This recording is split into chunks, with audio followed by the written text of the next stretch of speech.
Hi Bezawada news BTV ప్రేక్షకులందరికీ నమస్కారం. ఈరోజు ఒక ముఖ్య విషయాన్ని మీ దృష్టికి తీసుకురావడానికే మీ ముందు రావడం జరిగింది. వాస్తవంగా ఇంత ఎడతెరిపి లేకుండా కురిసే వర్షాలు చాలా అరుదు మనకి విజయవాడకి.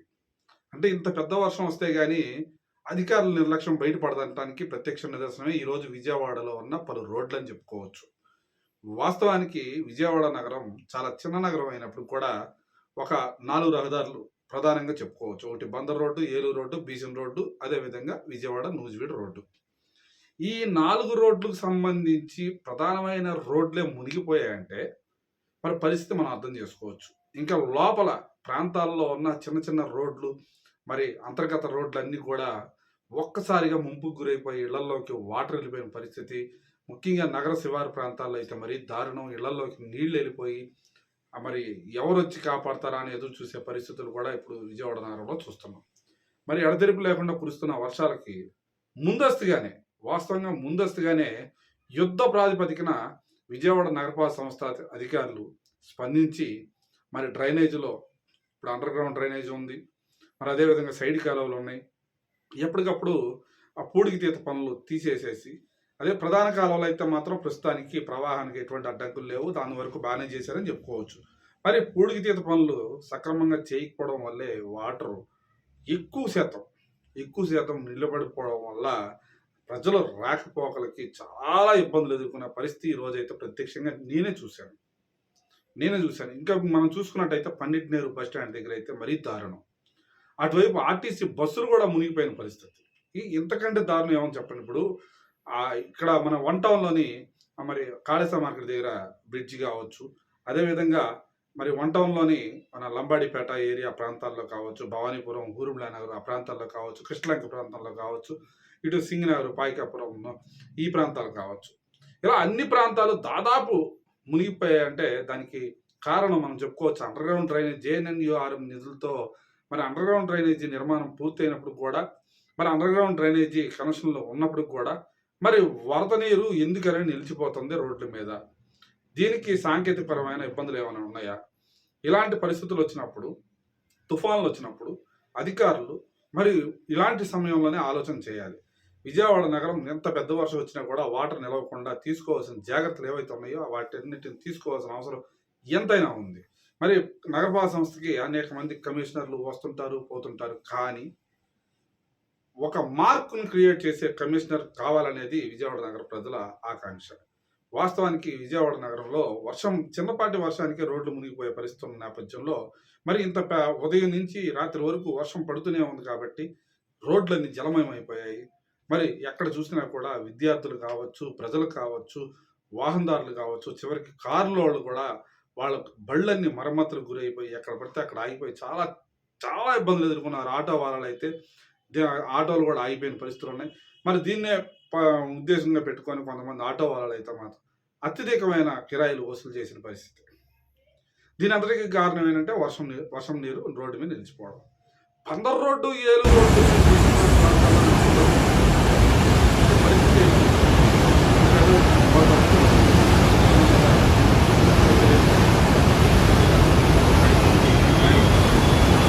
ఘటన మీద సాక్షాత్ కలెక్టర్, అదేవిధంగా విజయవాడ నగరపాలక సంస్థ కమిషనర్, పోలీస్ కమిషనర్ అందరూ ఘటనా స్థలానికి చేరుకున్నారు. అదేవిధంగా ఆ ప్రాంత ఎమ్మెల్యే అయిన గద్దె రామ్మోహన్ వెళ్ళి ఆ ప్రాంతాన్ని పరిశీలించారు. అదేవిధంగా మరి వైఎస్ఆర్ కాంగ్రెస్ పార్టీ తరపు నుంచి మల్లాది విష్ణు, అదేవిధంగా వెల్లంపల్లి శ్రీనివాసు, దేవినేని అవినాష్ వీళ్ళు కూడా వెళ్ళి పరామర్శించారు. ఇంతవరకు బాగానే ఉంది.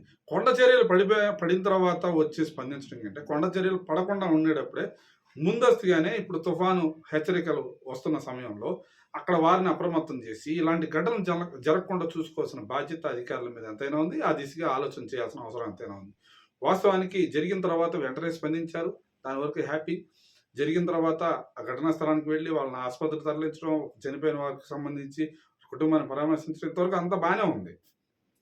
కానీ ముందస్తుగానే ఆలోచించి ఇలాంటి ఘటన జరగకుండా చర్యలు తీసుకోవాల్సిన అవసరం ఎంతైనా ఉంది. ఇప్పుడు విజయవాడ మరి కనకదుర్గమ్మ అమ్మవారి గుడి దగ్గర ఘాట్ రోడ్లు మూసేసారు, కొండ చర్యలు పడతాయి. ఎప్పుడు చూసినా ఎడతెరిపి లేకుండా కూర్చున్న వర్షాలకి అక్కడ కొండ చర్యలు పడుతూనే ఉంటాయి. మరి భక్తులు అప్రమత్తంగా లేకపోతే భక్తులకి ప్రమాదం వాటికి అవకాశం. మరి ఇలాంటి అన్ని సంఘటనలు ఉన్నాయి. చూసుకోవాల్సిన ప్రమాదకరమైన ప్రాంతాలు గుర్తించి ప్రధానంగా 1 టౌన్ ప్రాంతంలో కొండ ప్రాంతాలు ఉన్నాయి, మౌరాజపురంలో కొండ ప్రాంతాలు ఉన్నాయి, మరి అదే కొండ ప్రాంతాలు గురందల ప్రాంతంలో కొండ ప్రాంతాలు ఉన్నాయి. అలాంటి ప్రాంతాల్లో ఎప్పటికప్పుడు అప్రమత్తం చేయాల్సిన అవసరం ఎంతైనా ఉంది. అదేవిధంగా విజయవాడ నగరపాలక సంస్థ అధికారులు పూడికతీత పనులు ఎప్పటికప్పుడు చేసి మరి ఇలా వర్షపు నీరు నిలవకుండా ఉండేలాగా చర్యలు తీసుకోవాల్సిన అవసరం ఎంతైనా ఉంది. ఇంత పెద్ద వర్షం వచ్చిన తర్వాత ఎక్కడెక్కడైతే వాటర్ స్టాగ్నేట్ అయిపోయిందో అది గమనించుకొని దాని దిశగా ముందుకెళ్ళి అక్కడ అలా ఎందుకని ఆగిన ఈ వాటర్ అనే అంశం మీద పరిశీలన చేసి అక్కడ వర్షపు నీరు నిలవకుండా ఉండేలాగా యుద్ధ ప్రాతిపదికన చర్యలు తీసుకోవాల్సిన అవసరం ఎంతైనా ఉంది. ఆ దిశగా అధికారులు ప్రయాణం చేస్తారని అయితే మనం భావిద్దాం. మరి అదేవిధంగా ఈ వీడియో చూస్తున్నప్పుడు మీకు వెనకాల ప్లే అవుతున్నాయి అన్నీ కూడా మీరు చూసుకోవచ్చు. ఖచ్చితంగా నరకయాతన అనుభవిస్తున్నారు ప్రజలు. ఎంత బాధపడుతున్నారో మీరే చూడండి. మరి దీని తర్వాత కూడా వచ్చే వీడియో కూడా చూడండి. నిజంగా విజయవాడ నగరంలో ఇంత దారుణమైన పరిస్థితి ఉందా అనిపించింది. హైదరాబాద్ నగరాన్ని తలపించిందని చెప్పుకోవచ్చు. మరి అధికారులు ఇప్పటికైనా కలెక్టర్ గారు కానీ, కమిషనర్ గారు కానీ, మున్సిపల్ కమిషనర్, పోలీస్ కమిషనర్ ఎవరైనా అందరూ స్పందించి మళ్ళీ వర్షాలు పడే టైంకి మళ్ళీ ఇలాంటి ఇబ్బందులు రాకుండా తీసుకోవాల్సిన జాగ్రత్తలు అయితే తీసుకోవాలని, అదేవిధంగా ప్రజాప్రతినిధులు కూడా ఈ విషయం మీద స్పందించాలని, ఎవరికి ఎటువంటి ప్రమాదం లేకుండా ఇళ్ళు మునగకుండా మరి అది రోడ్లు కూడా ఎప్పటికప్పుడు వాటర్ పోయేలాగా మార్గం సుగమనం చేయాలని మనస్ఫూర్తిగా కోరుకుంటూ ఈ వెంకట్. నమస్కారం.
మాట్లాడారు.